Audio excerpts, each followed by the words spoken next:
ॐ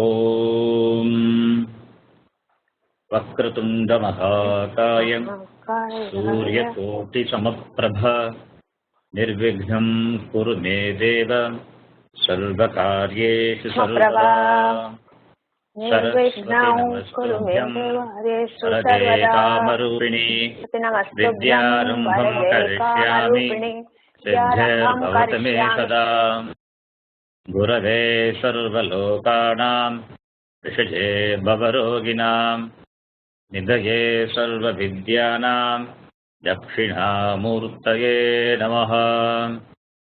ईश्वरो गुरुरात्मेति मूर्तिभेदविभागिने व्योमवद्व्याप्तदेहाय दक्षिणामूर्तये नमः। सदाशिवसमारम्भां शङ्कराचार्यमध्यमाम् अस्मदाचार्यपर्यन्तां वन्दे गुरुपरम्पराम्। गुरुर्ब्रह्मा गुरुर्विष्णुः गुरुर्देवो महेश्वरः गुरुः साक्षात् परं ब्रह्म तस्मै श्रीगुरवे नमः। ॐ सहना भवतु सहनौ भुनक्तु सह वीर्यं करवावहै तेजस्विनावधीतमस्तु मा विद्विषावहै। ॐ शान्तः शान्तः शान्तिः। हरिः ॐ। You all can repeat after me. वासुदेवेन्द्रयोगीन्द्रम्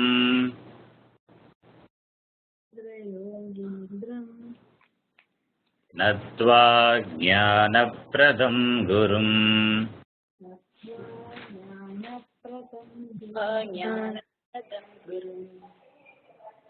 मुमुक्षूणां हितार्थाय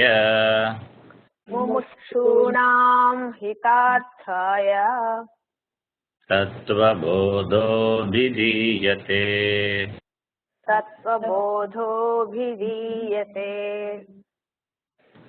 साधनचतुष्टयसम्पन्नाधिकारिणां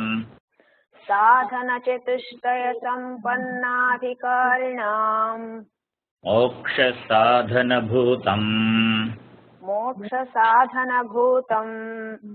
तत्त्वविवेकप्रकारम्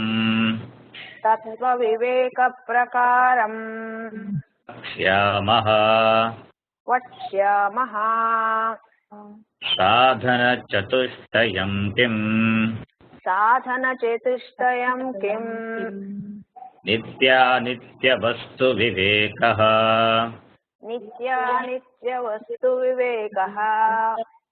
इहामुत्रार्थफलभोगविरागः।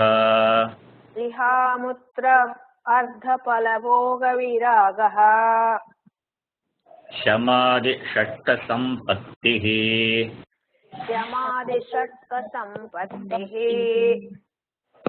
मुमुक्षुत्वं चेति नित्यानित्यवस्तुविवेकः कः?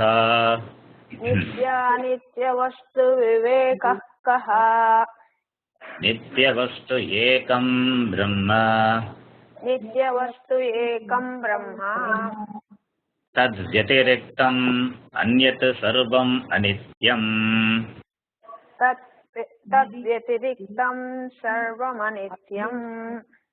अयम् एव नित्यानित्यवस्तुविवेकः।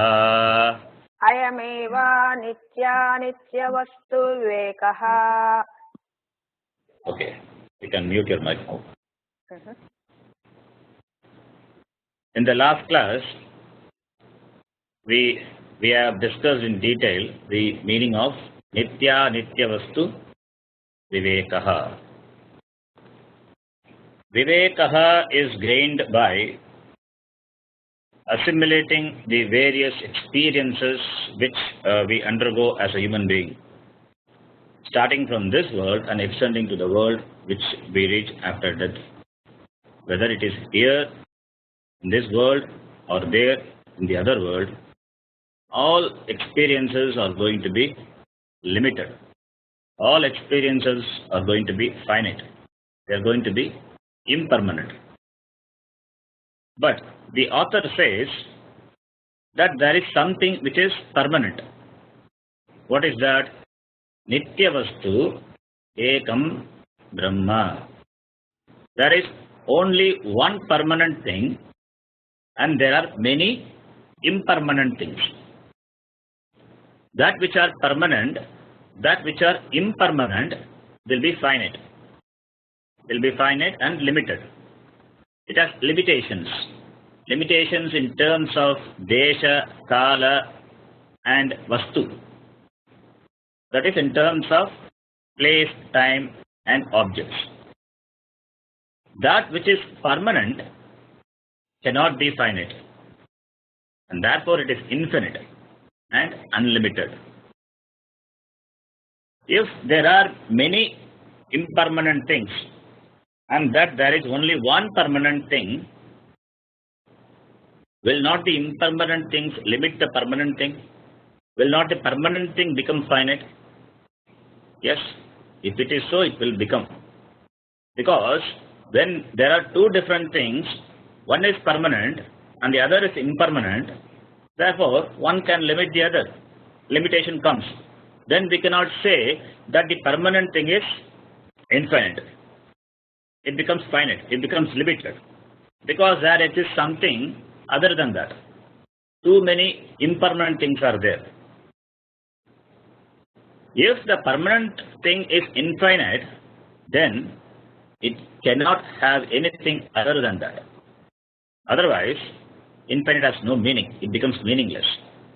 Therefore, now we can derive the corollary: without Brahma, there cannot be anything. What is there is only Brahma. All the impermanent things, anitya vastu, they have their existence only in that one permanent thing, which is Brahma, which is nitya vastu ekam Brahma. When I say Brahma, it includes you also. In fact, it is you. It cannot be other than you. That is a teaching which is going to be developed systematically. Brahman, when you say Brahman, Brahman means the big thing, superlatively big. Infinitely it is big, infinite, limitless, which means freedom from being finite or limitations. Brahma is free from threefold limitations. Please understand, it is Brahma, not Brahma. Brahma. Brahma is Brahman you can say, or Brahma you can say. Brahma. Brahman, Brahman in English. Nakarantaha napumsakalingaha Brahman shabdaha. Brahma Brahmani Brahmani. That is how Brahman is declined. If it is Brahma, you say, the Brahma is creator God. Brahma, Chaturmukha Brahma, the four-faced Brahma. That is declension is Brahma, Brahmano, Brahmanaha. That is different. Here we are talking about Brahma. So it's not Brahma. Okay. So even in Gurur Brahma, Gurur Vishnu, that's the sloka. Gurur Brahma, Gurur Vishnu, Gurur Devo Maheshwaraha, Guru Sakshat Param Brahma. Guru Sakshat Param Brahma. It is not Brahma. We are talking about Brahma. Nitya Vastu, Ekam Brahma. Okay, now this threefold limitations, Desha, Kala, Vastu, the threefold limitations, it characterized everything, every object in the world. Space-wise limitation, time-wise limitation, and object-wise limitation. Even if we take our own body, at any given point of time, we can be at only one place. If I am located at a place, let us say at place A now, then I cannot be at place B or anywhere else. We cannot be here and elsewhere simultaneously. It is not possible. This is spatial limitation, space-wise limitation. Similarly, there is time-wise limitation. We are existent only during a particular period of time. Each one of us has a date of birth, and also we will have a date of departure. It is there. We did not exist before we were born, and after our date of death, we do not exist. We will not exist. So this is called time-wise. There is another limitation, object-wise limitation. There are so many objects in the world. So one object is limited by the presence of another object. I am there. My boss also is there. So I am limited. My boss. So this is the object-wise limitation. When we say Brahman is limitless, it means it doesn't have spatial limitation. It is Brahman is here, Brahman is there and everywhere at the same time. It is all pervading. That is why in our religion, Hindu religion, we say that God is Ishvara. Ishvara is all pervading. We use the word Ishvara for God. So whenever I use the word Ishvara, you understand it is God. So later we will be using the word Ishvara for Brahman also. So Ishvara is all pervading. Ishvara is found everywhere. Ishvara is in every pillar, every particle. Ishvara is there. This is what, in fact, we express in the Namavali when we do the puja. Om Sarvavyapine Namaha. Om Anantaya Namaha. Namaha. Namaha is my salutations. My salutations to Sarva. Sarva means all. All Vyapine is pervading. So to all pervasive Ishvara, to Brahma, to Brahman, I offer my namaskara. And similarly, Anantaya Namaha. Anantaha. Antaha na vidyate. Yasya. The one who doesn't have end. Endless, limitless, boundless. Ananta. Because it is all pervading. So Anantaya Namaha. In fact, we all chant this when we do puja without knowing the meaning. But it is Brahma Tattva is here. If we are questioned whether God is present in the heaven or in the temple or in our hearts, then our answer should be God is present in the heaven, He is in the temple, and He is also in our heart. Because He is Sarvavyapi, all pervading. And when they say Brahma doesn't have time-wise limitation. It means it was there in the past, it is there at present, and what about in the future? It will be in the future also. It means that Brahman's existence is Nityam. It is not subject to time. There is no time in it. In fact, time is because of Brahman. Time is also a product of Brahman.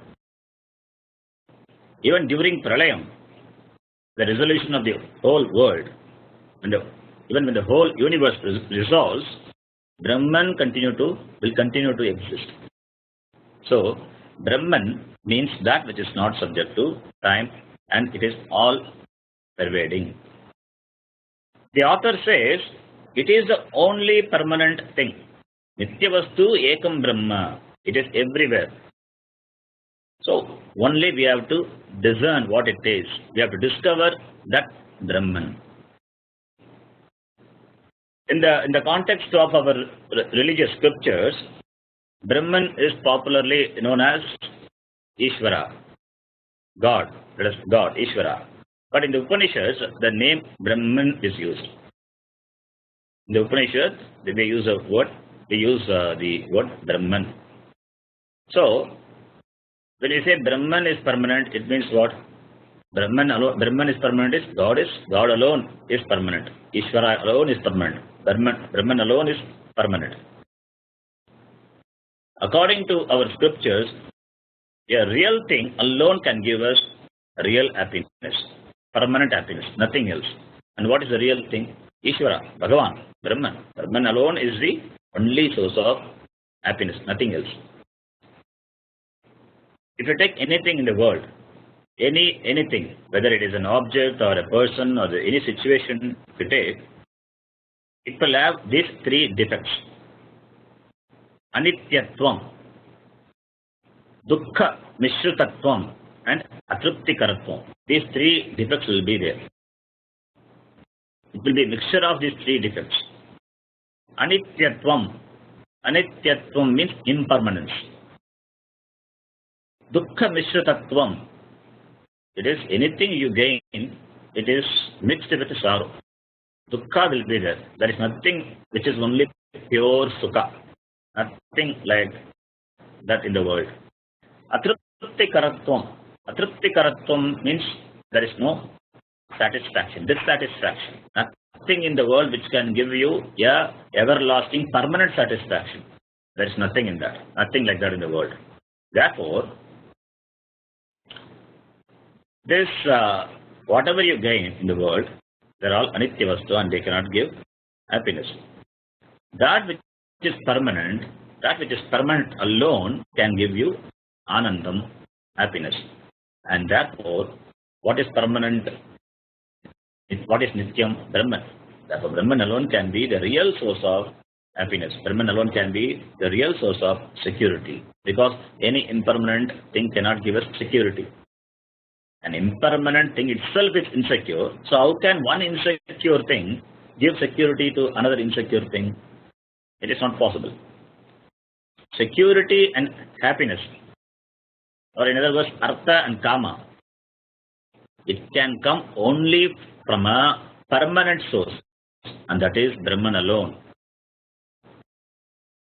This knowledge is called vivekaha. This knowledge is vivekaha. What I seek is unlimited permanent vastu.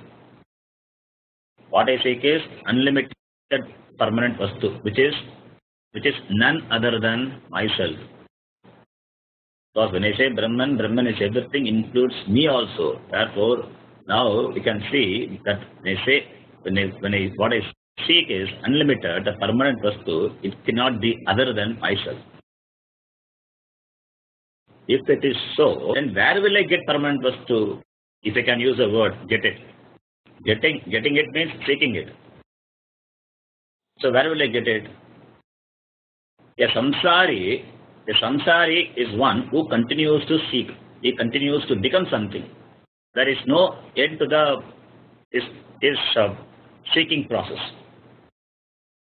What you seek is not available in the domain of seeking.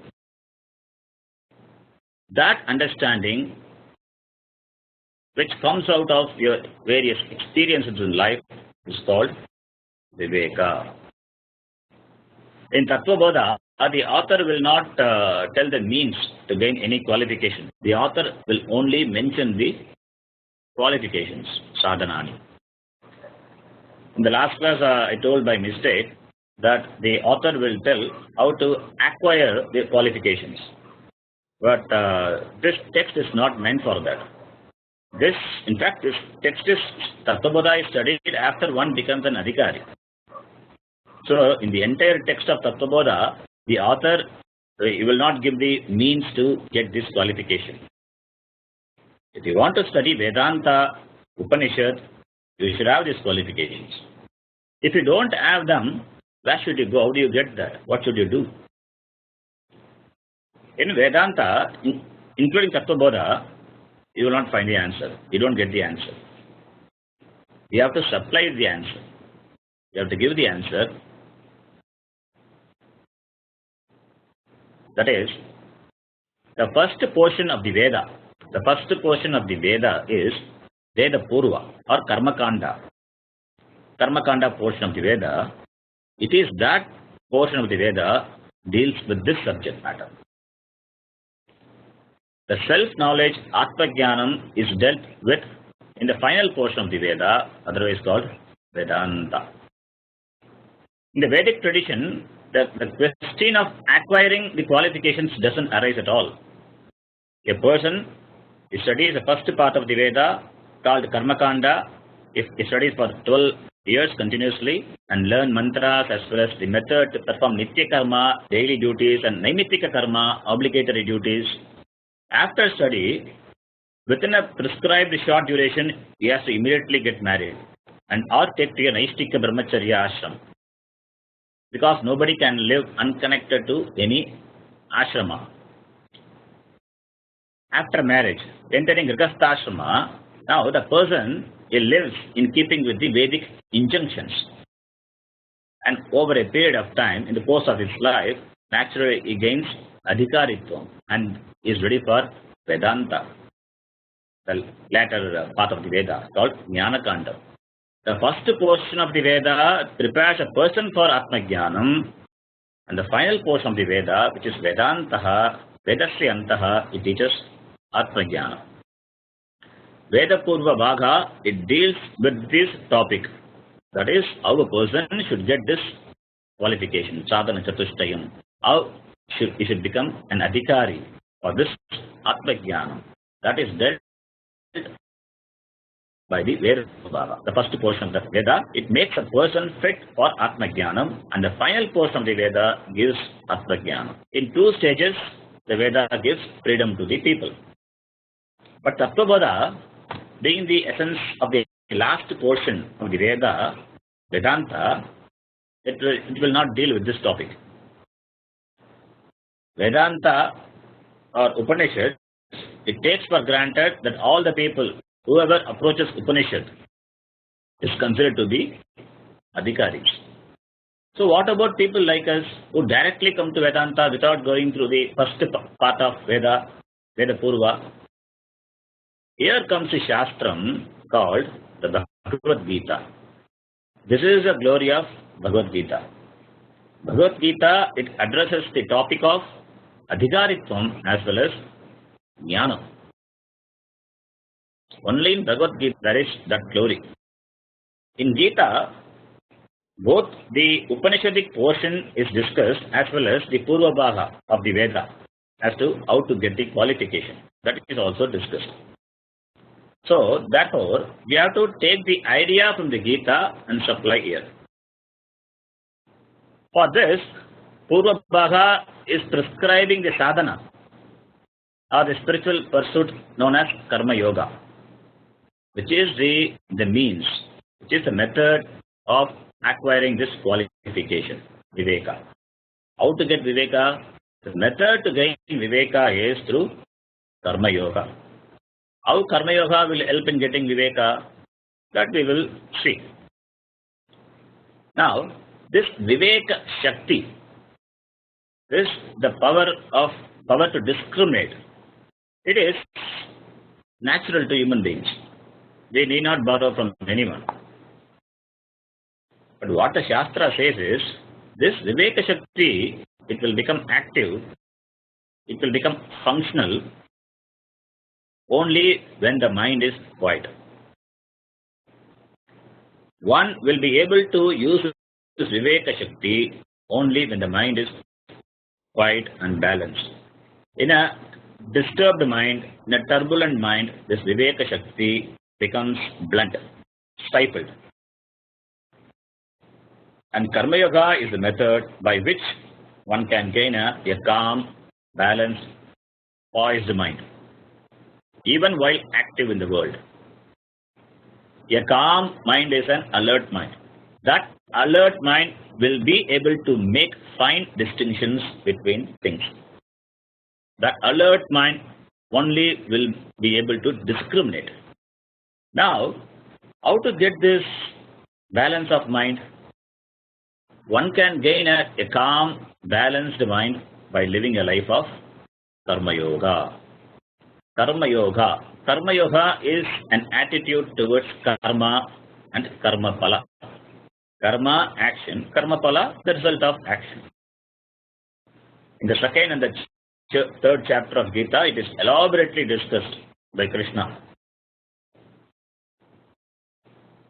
And Krishna talks about in the second chapter, and the topic continues in the third chapter also, when Arjuna asked a question.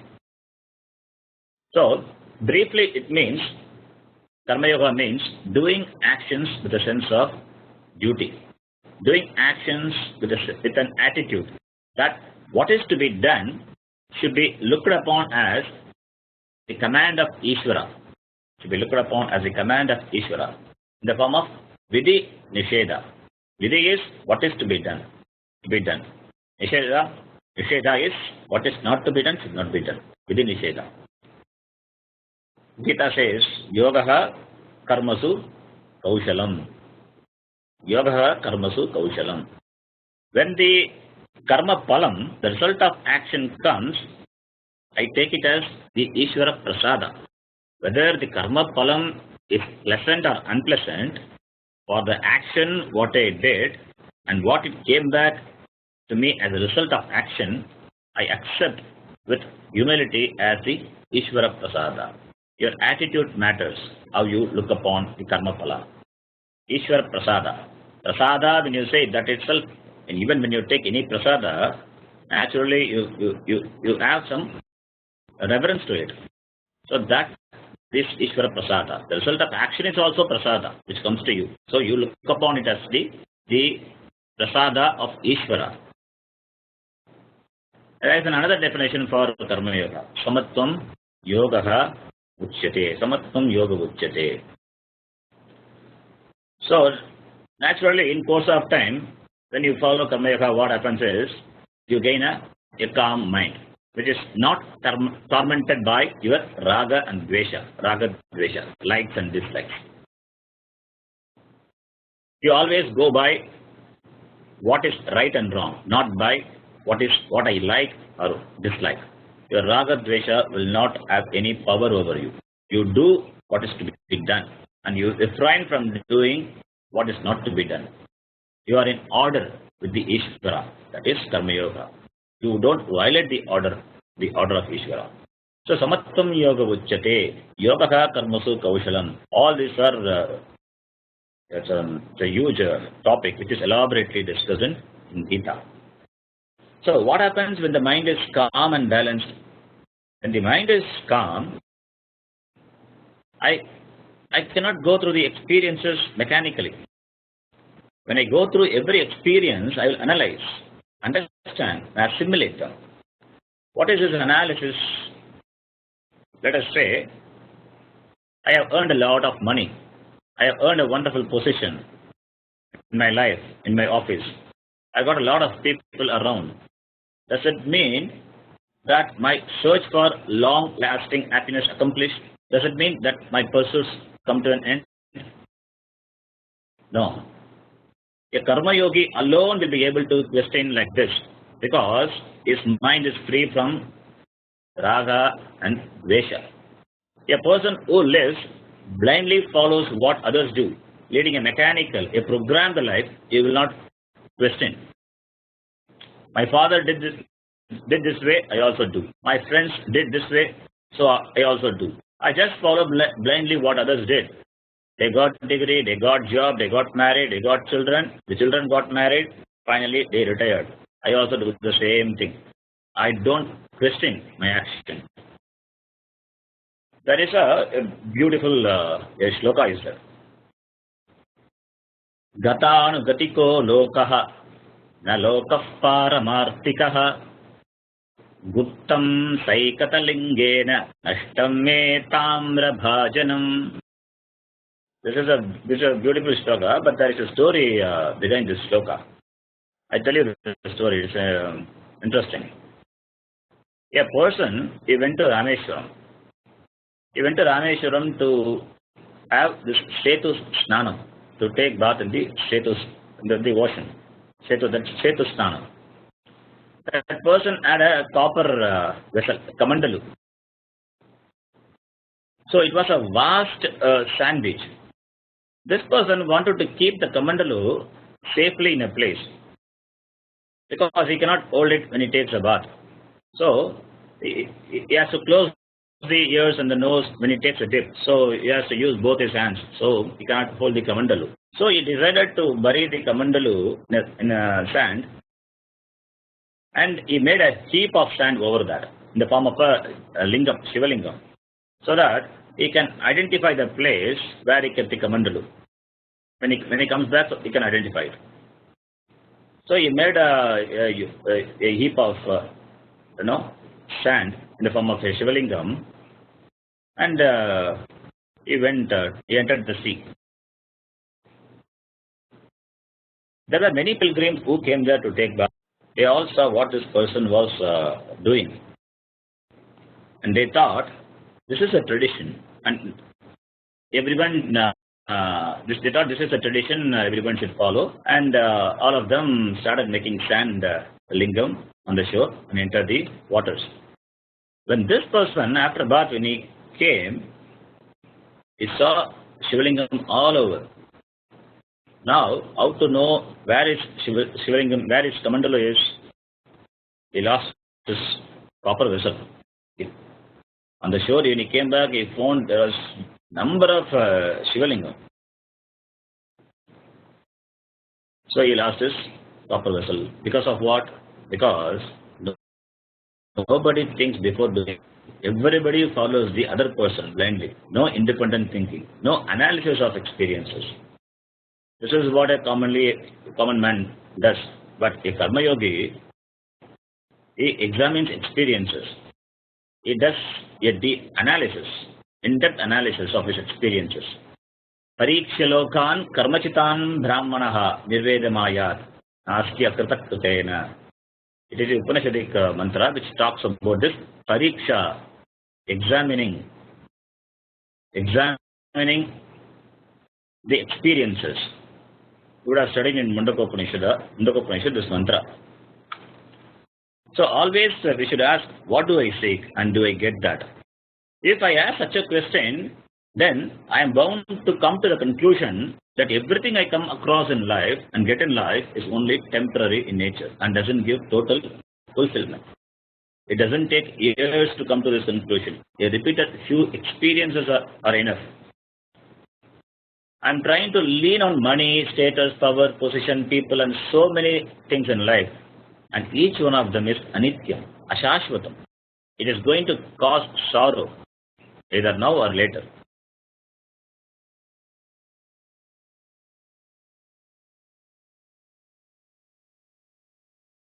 Got them, and what is acquired in time will also go in time.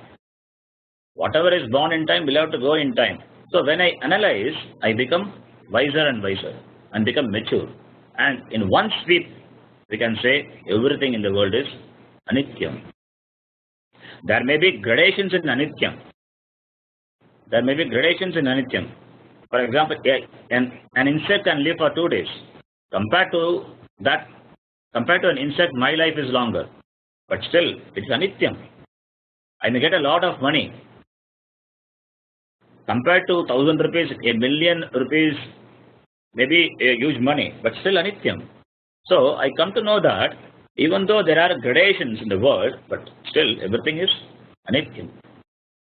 A karma yogi is able to infer that. He is able to infer that everything in the world is anityam. If everything in this world is anityam, he can extend this conclusion further. What?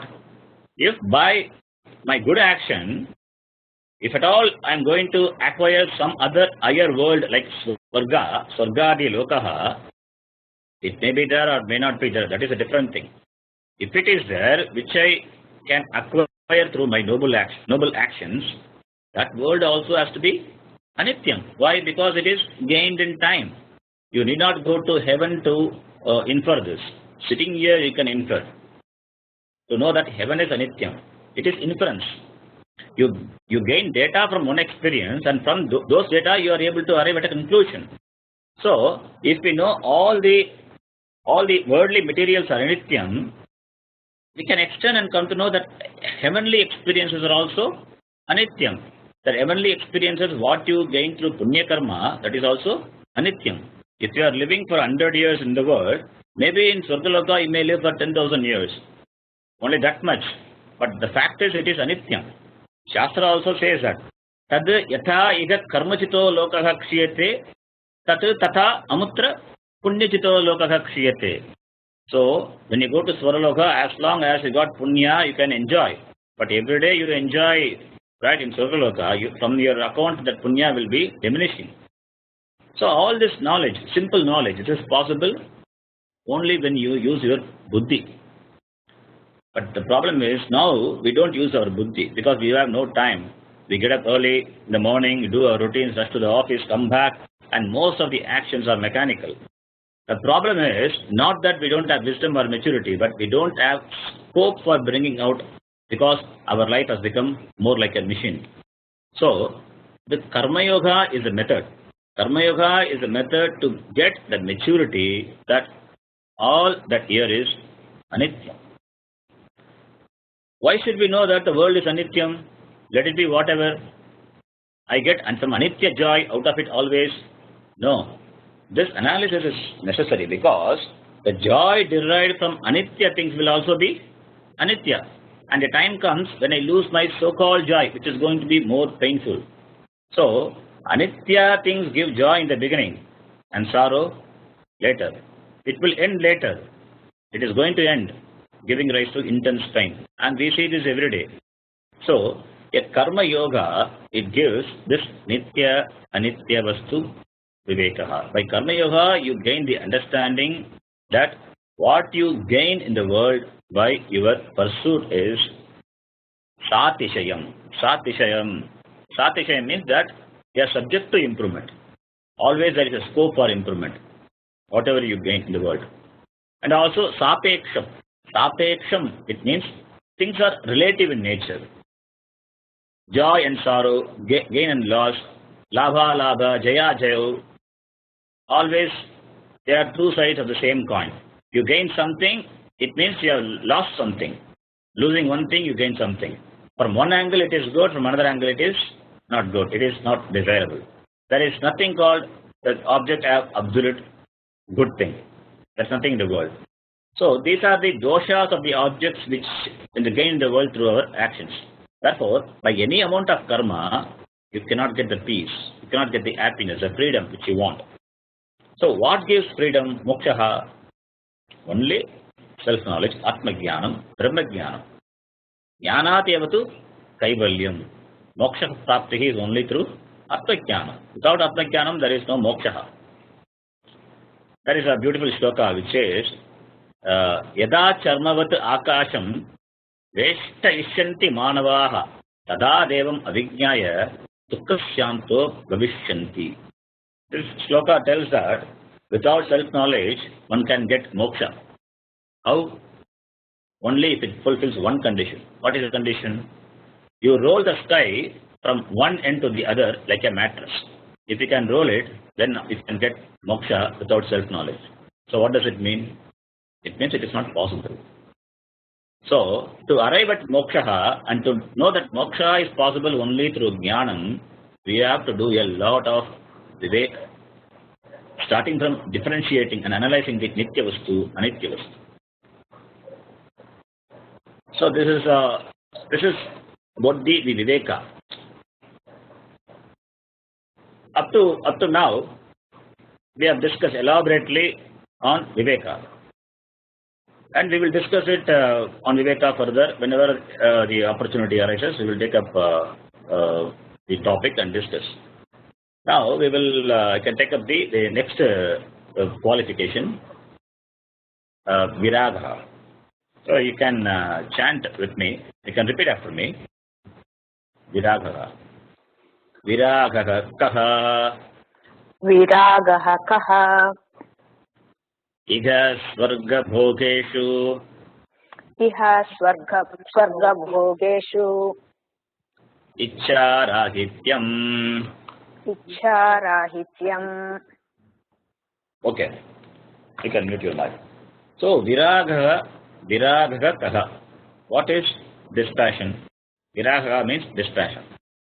So, this is the second in the list of sadhana chatushtayam. Whether you call viraga or vairagya, both are synonyms. Raga means passion, a longing. When you add a suffix v to it, it gives the opposite meaning. Smriti means memory. Vismriti, forgetfulness.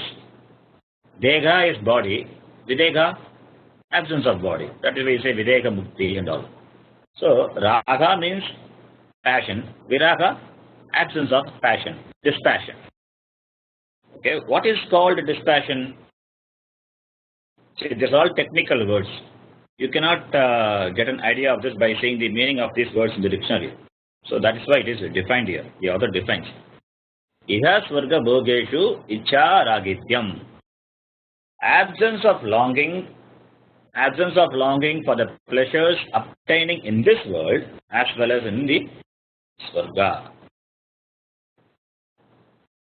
While listing this qualification, if you remember, sadhana chatushtayam kim, for that question he listed all the qualifications.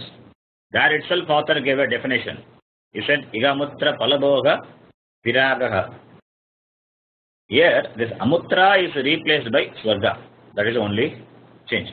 Here viraga, here amutra is replaced by swarga, and viraga is explained as icha ragityam. That is the only addition. Icha ragityam viragaha. Okay. Iha swarga. Iha swarga is there. Iha means in this world.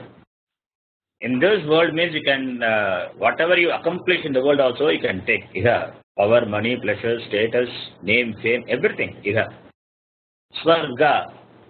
Swarga means what? Swarga, you can take it as a physical location. It need not be a physical location also. It can refer to, physical location means not above the world. It can refer to some fields of experiences. Like say, suppose you are going to New York, America, right, which is bigger than the experience than what you get in India. Bigger in terms of the quantity and the quality, right? Life is very comfortable, wonderful. People aspire to go to US. So that is a swarga for the people, some people. So swarga could be another loka. Swarga can refer to a field of experience. The pleasurable experience. So iha and swarga. We can always extend the meaning of it and try to understand. So what is bhogeshu? Bhogeshu. Bhogeshu, it is the seventh case. Bhogaha, bhogeshu. It's a special type of saptami vibhakti. It is Vishaya saptami. Says with reference to the enjoyments, it means with reference to the enjoyments. Vishaya saptami. Iha, enjoyments, iha, that is here, and swarga, hereafter. There are many forms of enjoyment, here as well as in the swarga. Scripture talks about swarga bhoga. In Kathopanishad, there is a mantra. Swarge loke nabayam kinchanasti na tatratvam jaraya bhibeti ubetirtva ashanaya pipase shokatigo swarga loke. So, Yamadharma Raja, he mentions in his efforts to entice Nachiketa by many offerings. Nachiketa asked for Atma Jnanam, and Yama want to divert him from the topic, and it tries to offer as many pleasurable things to Nachiketa, so that he will forget to ask the question about this Atma Jnanam. He says, Ima Ramaha Sarata Saturyaha Na Lambaniya Manushyehi. Yama offers all these things, excellent things, most pleasurable things which you won't get in the earth. Ramba, Urvasi, all the instruments of music, vehicles, Pushpaka Vimana, objects like Airavata, and Kalpa Vriksha, everything is available in Swarga. Kalpa Vriksha, Kamadenu. Kamadenu can give you whatever you want. You don't have hunger and thirst in Swargaloka. So you don't have to cook at all. So you can think of the highest imaginable pleasure which is available in Swargaloka. So what is the idea about a place of highest pleasure? It means you get the maximum pleasure there. It is like in one shop, you can get any object of pleasure by just simply pressing a button. without any payment. Like your only thing is your use like a credit card. The credit card is punyam. With punyam credit card, you go to Swargaloka and enjoy all the pleasures. So Swarga it's a field of higher pleasure. There is such a beautiful description about it, those enjoyments in the scriptures, and people want it. Some people, they really feel they can't make it here. Physical body is not good enough, so there are a lot of problems to enjoy the pleasures here. So they want to go to heaven. In heaven, they will have a good body, a good environment to enjoy it, and enjoyment is also guaranteed because there is no competition. Swarga can accommodate any number of persons, and it assures enjoyment. So some people are busy working for going to heaven. Even in the Shastra, it talks about that, and there are some yajna is there. They perform to go to Swarga. What should you do to go to Swarga? Swarga, you have to do karma here. The ticket to go to Swarga is available only in the world. You have to reserve here. So you have to reserve the ticket here and go to Swargaloka. When will you go to Swargaloka? After death. And who will take you there? After death, you cannot go with this body. This body anyway, it's useless.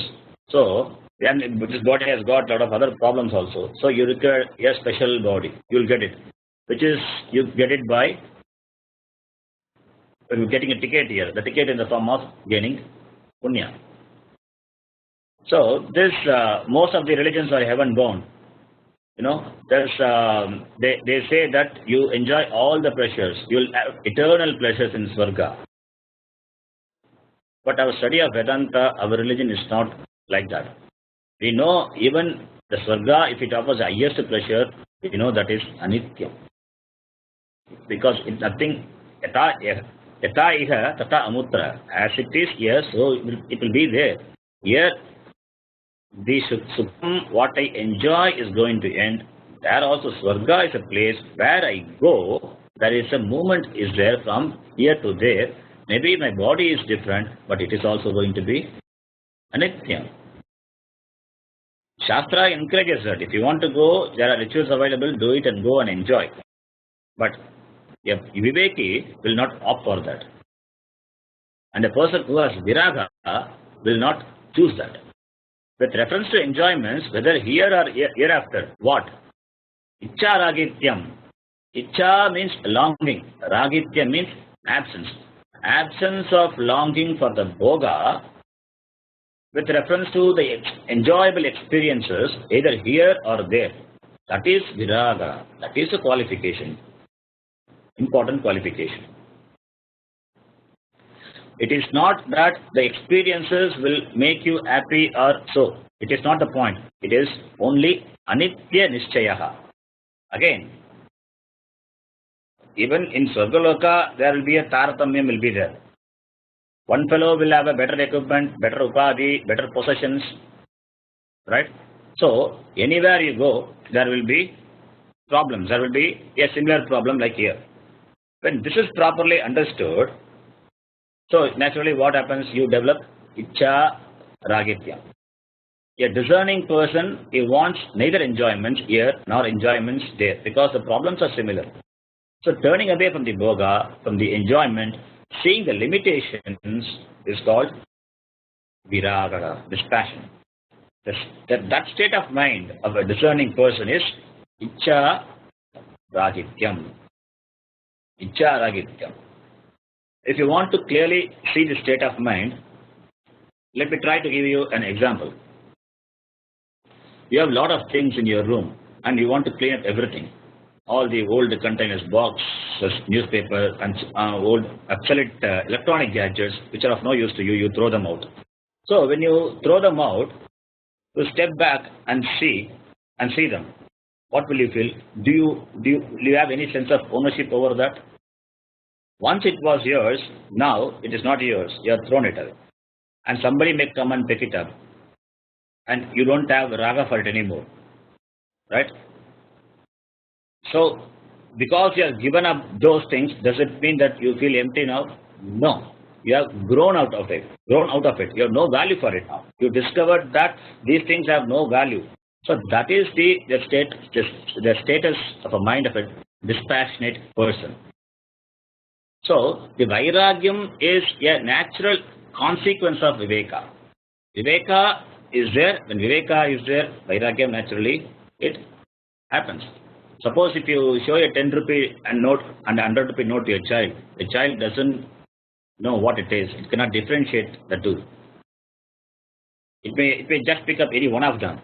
But if you show the same rupees after a few years, now the child knows the value. It will choose 100 rupee note. So nobody is interested in things that one doesn't see any value.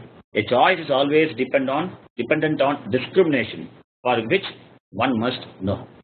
So through karma, I get chitta prasada. Through karma, I get chitta prasada, calmness of the mind, and see that all the bhogas, all experiences, whether in this world or in that world, it is temporary. It is a fleeting experiences. It will give only a temporary sukham. And I am interested in nitya sukham.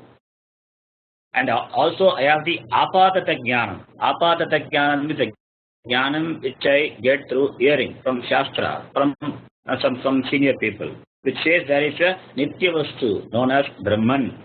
And the knowledge of Brahman will knock off the wanting I, the dissatisfied I, the unhappy I, the insecure I. Then I have no choice in seeking Brahma Vidya without any need for command from Shastra. Then that you turn away from the Nitya Vastu, your turning away from the Nitya Vastu becomes natural. If I am seeking Igasvarga Bodha, understand it is only due to aviveka. There is no viveka. So lack of discrimination is a cause for lack of vairagyam. Once viveka comes, you need not ask for vairagyam. Vairagyam is a natural consequence. That vairagyam towards an undesirable thing is based on the knowledge that it is undesirable. So vairagyam is natural towards them once I am clear that they cannot give what I am really seeking. They are undesirable.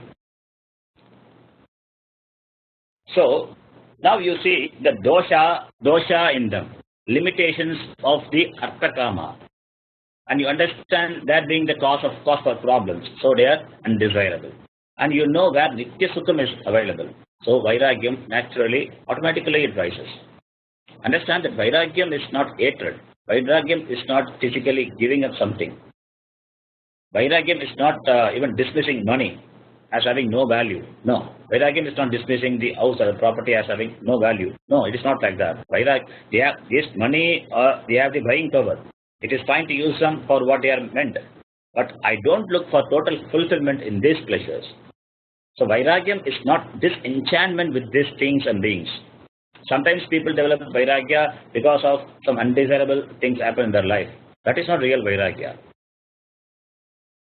That is because once the impact of the unpleasant experiences are over, again the person will come back to life, the same grabbing mind.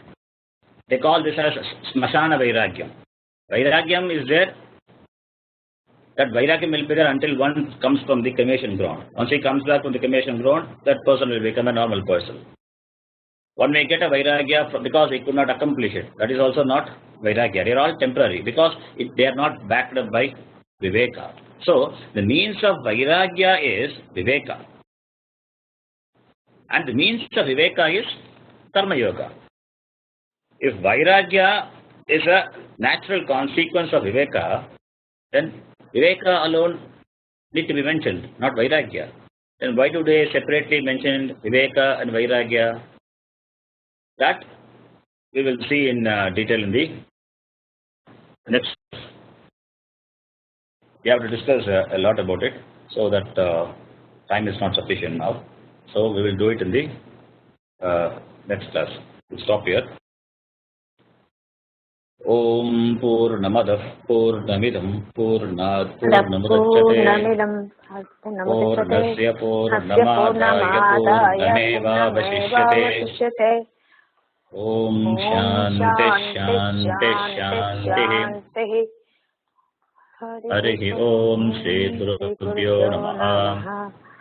Harihi Om.